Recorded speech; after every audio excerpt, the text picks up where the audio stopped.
समंत भद्रा वंदन तुम्हा त्रिवार, तो स्पर्श भावनांचा राही इथे अपार, राही इथे अपार। गुरुवर समंत भद्रा वंदन तुम्हा त्रिवार, तो स्पर्श भावनांचा राही इथे अपार, राही इथे अपार। गुरुवर समंत भद्रा, गुरुवर समंत भद्रा।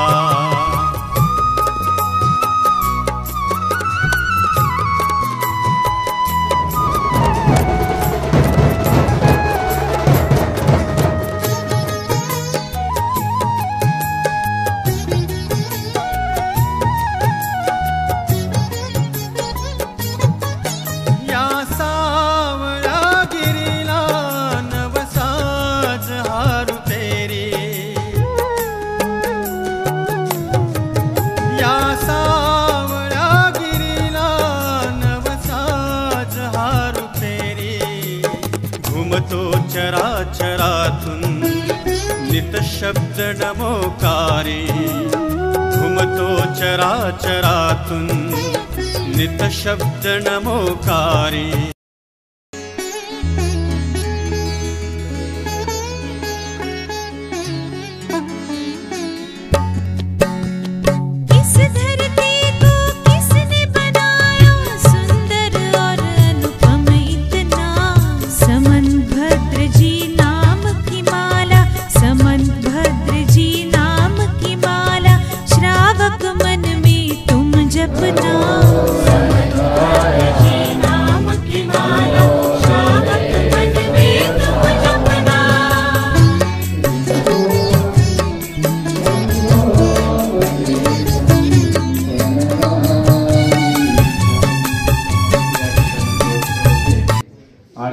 चातुर्मास देखील त्यांनी या ठिकाणी केला आणि त्याचबरोबर आदरणीय सुजाताताई यांच्याकडून ते कर्णाणीय हा ग्रंथ शिकण्यासाठी या ठिकाणी आले होते आणि कर्णाणीय ग्रंथ हा शिकवता शिकवता ताईंच्या मनामध्ये देखील अत्यंत भद्र परिणाम निर्माण झाले आणि त्यांनी सुयसागर महाराज यांच्याकडून योग्य अशा प्रकारची आरिका दीक्षा घेतली।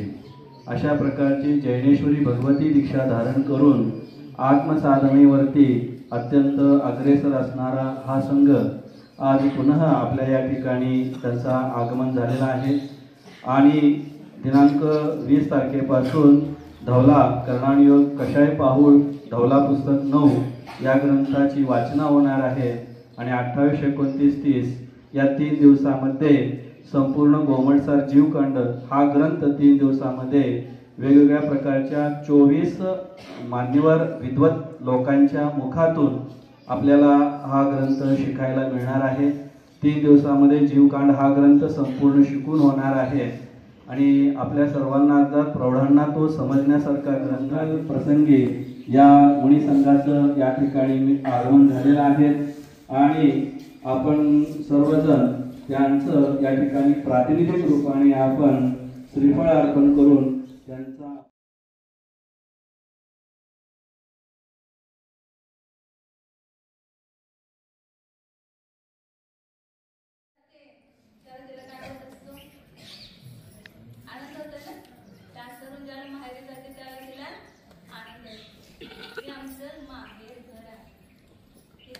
जन्म झालेला आहे।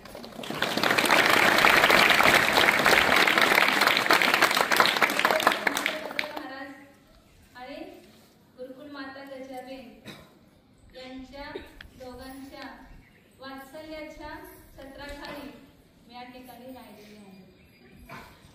गुरुदेवांच्या सानिध्यात त्या ठिकाणी माझं शिक्षण झालं। या ठिकाणी गुरुदेवांनी माझ्यावर संस्कार केले। गुरुकुल माता गजाबेने मला धर्मपुत्रीप्रमाणे संगोपन केले आणि त्यानंतर जवळजवळ 6 वर्ष गुरुदेवांचं सानिध्य मला लाभलं आणि 36 वर्ष मी मातेच्या सानिध्यात राहिले। खरोखर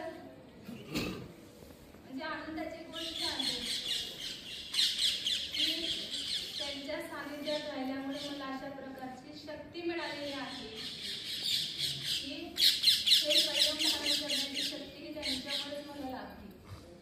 गुरुदेवांचं जीवन चरित्र हे आदर्शभूत होतं.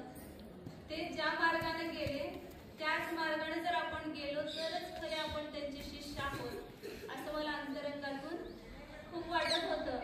गुरुदेवाने जे केलं तेच आपण पण करायचं ह्याच भावनेपोटी मी हे संयम धारण करण्याचं धाडस केलेलं आहे आणि गुरुदेवाने मला ती शक्ती दिलेली आहे. सगळ्यांना वाटतं की जननी तो नहीं पर जननी जैसी. माता के विषय में तो कुछ भी कहना अतिशयोक्ति होगी. इतना बड़ा उद्यम इन्होंने किया और 40 साल इधर रहे और अब शरीर की ऐसी अवस्था होने पर भी सकल संयम को धारण करने का जो उद्यम किया है इन्होंने, वास्तव में इनकी सुदृढ़ आत्मशक्ति का ही द्योतक है. बाहुबली क्षेत्र बहुत पवित्र क्षेत्र और बहुत अतिशयकारी क्षेत्र है. जिस समय हम बांसवाड़े से चल के यहाँ पर आए थे, हमारे कमर का मन का 10 कदम भी चलने के लिए परवानगी नहीं देता था. एक बेल्ट बना के पट्टा बांध के हम चलते थे. जैसे कुंभोज में आए थे तो वो पट्टा वहां उतार दिया था और आज तक वो पट्टा लगाने की जरूरत नहीं है.